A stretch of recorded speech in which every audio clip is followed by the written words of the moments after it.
आज हम इतिहास के एक ऐसे तूफानी दौर की बात करेंगे जब दुनिया के सबसे बड़े साम्राज्यों में से एक मुगल सल्तनत ताश के पत्तों की तरह ढह गई। ये कहानी है एक साम्राज्य के बिखरने की और उसकी राख से उठने वाली नई जबरदस्त ताकतों की। चलिए शुरू करते हैं और देखते हैं कि ये सब हुआ कैसे। सबसे पहले जरा इन दो नक्शों को देखिए। बाईं तरफ है 18वीं सदी की शुरुआत का भारत और दाईं तरफ है सदी के बीच का भारत। फर्क साफ दिखता है ना? सिर्फ कुछ ही दशकों के अंदर पूरे सबकॉन्टिनेंट का सियासी नक्शा पूरी तरह से बदल गया। एक विशाल साम्राज्य सिकुड़ रहा था और उसकी जगह कई नए राज्य उभर रहे। तो सबसे बड़ा सवाल यही है कि आखिर इतना मजबूत, इतना बड़ा साम्राज्य गिरा तो गिरा कैसे?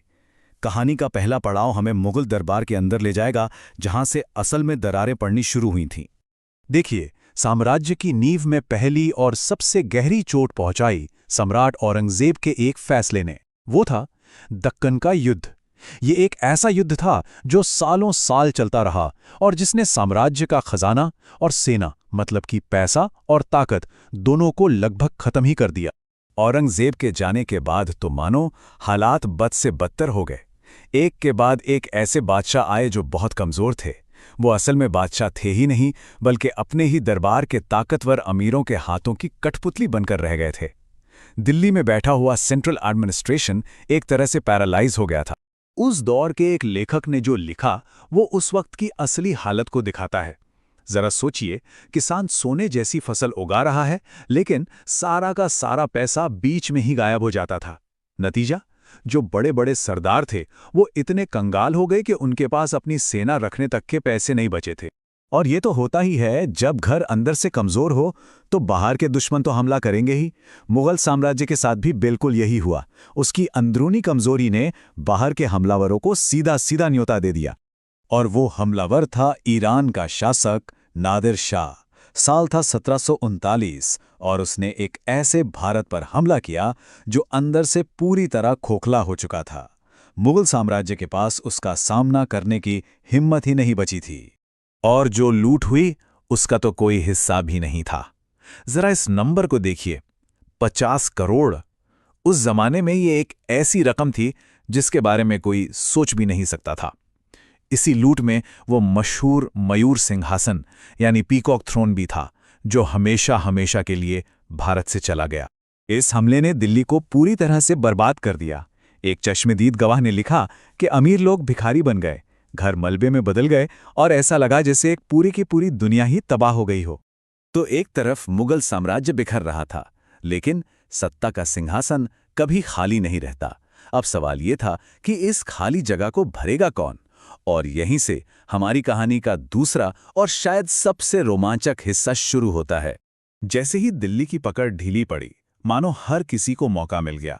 जो प्रांतों के गवर्नर थे, जो ताकतवर जमींदार थे और जो दूसरे छोटे बड़े समूह थे, वो सब अपनी अपनी आज़ाद रियासतें बनाने में लग गए। और इस दौड़ में जो ताकत सबसे आगे निकली वो थे मराठा। वे मुगलों के लिए सबसे बड़ी और असली चुनौती बनकर सामने आए। मराठा शक्ति की नींव महान योद्धा राजा शिवाजी ने रखी थी।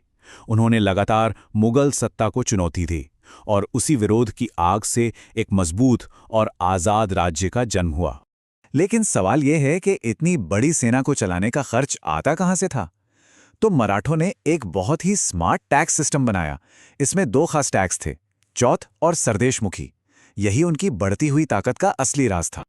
और अब जरा इस नक्शे को देखिए। ये साफ साफ दिखाता है कि सिर्फ 40 साल के अंदर मराठा साम्राज्य ने कैसे पूरे उपमहाद्वीप पर अपनी धाक जमा ली। वो एक एक करके मुगलों के इलाकों को अपने कब्जे में लेते गए। लेकिन कहानी सिर्फ मराठों की नहीं थी। उत्तर भारत में और भी कई ताकतें थीं जो अपना सिर उठा रही थीं, जो अपने लिए एक जगह बना रही थीं। चलिए अब उन पर एक नजर डालते हैं। सिखों ने पहले खुद को छोटे छोटे ग्रुप्स में संगठित किया, जिन्हें जत्थे कहा जाता था, और बाद में बड़े ग्रुप्स में, जिन्हें मिसलें कहते थे। उन्होंने मुगल गवर्नरों और अफगान हमलावरों दोनों का डटकर सामना किया और आखिरकार महाराजा रणजीत सिंह के नेतृत्व में एक बहुत शक्तिशाली साम्राज्य बनाया। राजपूत शासकों ने भी इस मौके का पूरा फायदा उठाया और इनमें सबसे बड़ा नाम था आमेर के सवाई राजा जयसिंह का। उन्होंने न सिर्फ जयपुर जैसा खूबसूरत शहर बसाया, बल्कि दिल्ली और जयपुर जैसी जगहों पर जंतर मंतर जैसी अद्भुत चीजें बनवाईं जो आज भी हमें हैरान कर देती हैं। उस समय के एक फारसी दस्तावेज से सवाई राजा जयसिंह की ताकत का अंदाजा लगाया जा सकता है, जिसमें लिखा है कि उनका असर दिल्ली से लेकर नर्मदा नदी के किनारे तक फैला हुआ था। अब बात करते हैं जाटों की। ये खुशहाल और ताकतवर किसानों का समुदाय था जिन्होंने दिल्ली और आगरा के बीच के सबसे जरूरी इलाके पर अपना दबदबा कायम कर लिया था। सूरजमल जैसे शासकों के राज में जाटों ने भरतपुर को एक बहुत मजबूत राज्य बनाया और उन्होंने डीग में ये खूबसूरत महल बनवाया जिसमें आपको मुगल और राजपूत दोनों आर्किटेक्चरल स्टाइल का एक कमाल का संगम देखने को मिलता है। तो चलिए इस पूरी उथल पुथल भरी आधी सदी को एक नज़र में फिर से देखते हैं। 1707 में औरंगजेब की मौत से पतन शुरू हुआ। 1739 में नादिर शाह के हमले ने इस आग में घी का काम किया और 1760 के दशक तक आते आते मराठा, सिख और दूसरी ताकतें बहुत मजबूती से अपनी जगह बना चुकी थीं। और अब हम वापस वहीं आ गए हैं जहां से हमने शुरुआत की थी। 1760 तक भारत एक साम्राज्य नहीं बल्कि कई छोटी बड़ी ताकतों का अखाड़ा बन चुका था जो आपस में लड़ रही थीं।